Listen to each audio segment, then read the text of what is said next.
এই আগুন আর পানি দুই বন্ধু ছিল।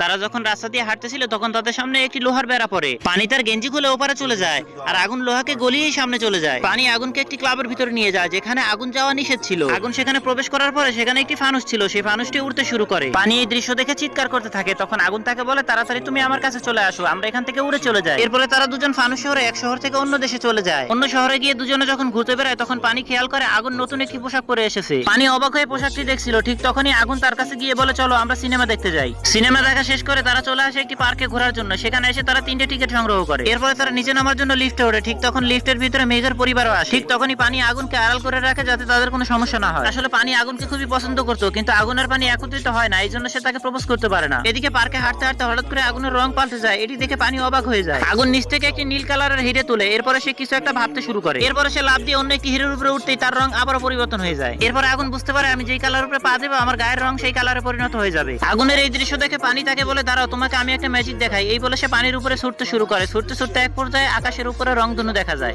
বন্ধুরা, নামাজের কথা স্মরণ আছে তো? নামাজ অবশ্যই আদায় করবে, আর নামাজের দাওয়াতটি ভালো লাগলে একটি লাইক করে